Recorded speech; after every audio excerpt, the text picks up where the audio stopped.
Put the sourdough starter in a container. Add 150 ml of lukewarm water. After mixing together, add 75 grams of whole wheat flour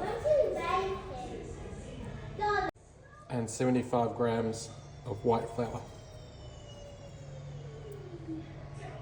Mix it together. The flour that's been used has a high protein count of around 12%, or 12.5 grams in this case, per 100 grams.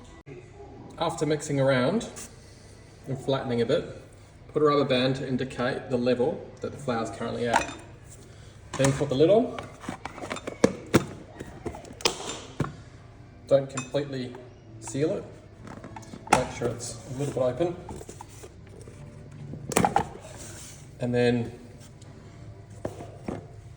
put it somewhere overnight.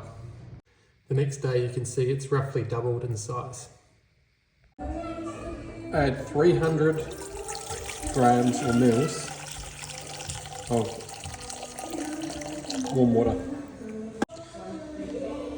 Add 10 grams of salt.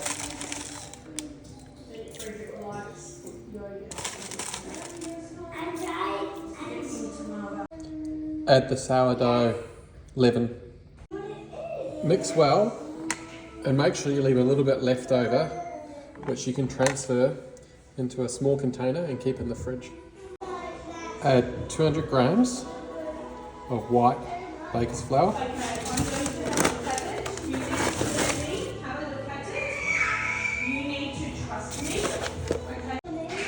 Add 200 grams of whole wheat baker's flour.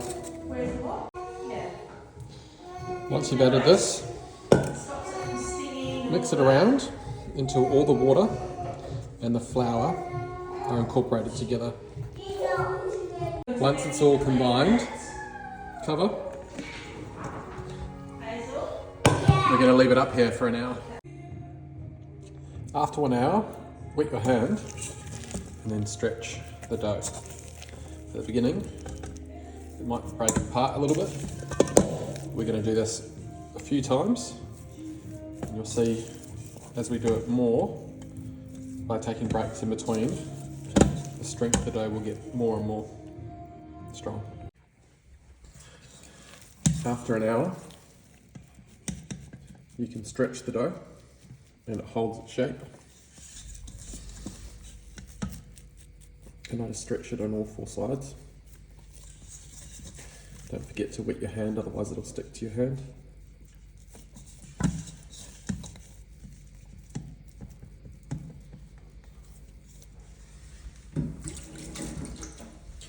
And then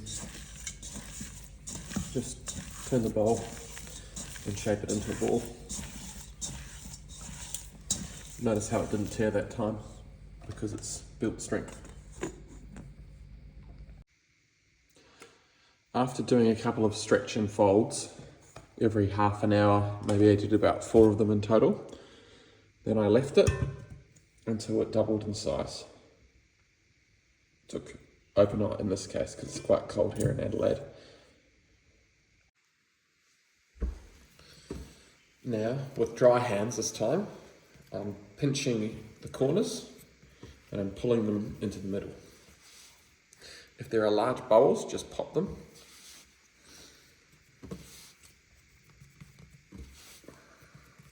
So what that does with the flour on the surface is the outside won't stick, but when I bring it into the inside and when I pinch, it sort of punches the dough a little bit, and so that bit will stick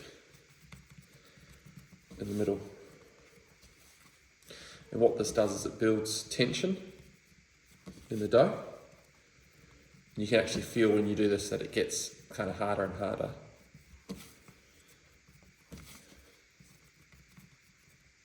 For me, that's about right. Just to pinch this just to sort of seal it a little bit.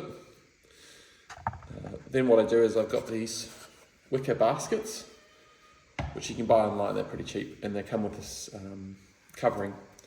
And so I put that covering over it.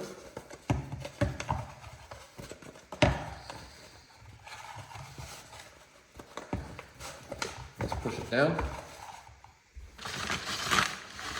And then I'm taking my semolina flour. I'm just going to flour the inside of this.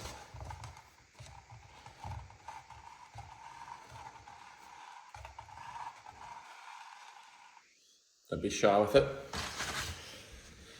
So then I'm going to flip this over. I'm just using my fingers like this in a V underneath, just to pull it towards me, which just helps sort of seal it off a bit. I'm going to pop it upside down. And then this just goes in the fridge. And if it's during the day, then put it in there for about maybe 12 hours, and it's the morning here, so then I'll cook the bread at night. If it's nighttime by the stage, just leave it in the fridge overnight. I forgot to mention, when putting it in the fridge, make sure it's covered by something, otherwise the top bit will dry out. Heat your oven to 250 degrees centigrade and put your crock pot or Dutch oven inside, so it's the same temperature as the oven. Take a piece of baking paper, fold it in half, and just keep folding it in half.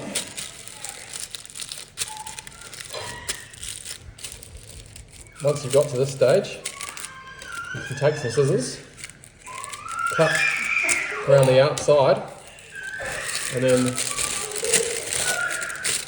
unpack it. Now you can get your dough, which is in here. We can tip it out.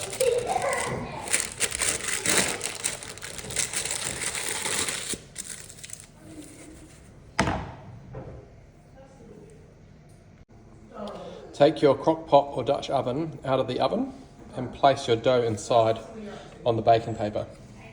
This is an optional step, which is you can cut with a sharp serrated knife a slit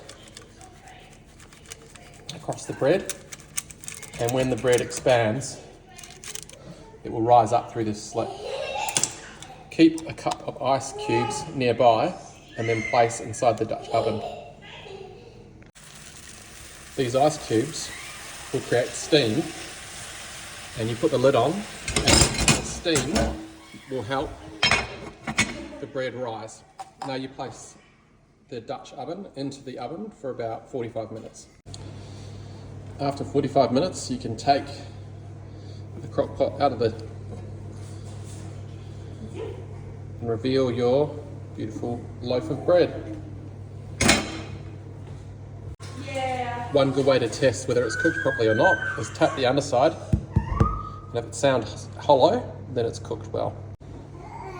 Transfer to a cooling rack and don't eat until it's fully cooled down.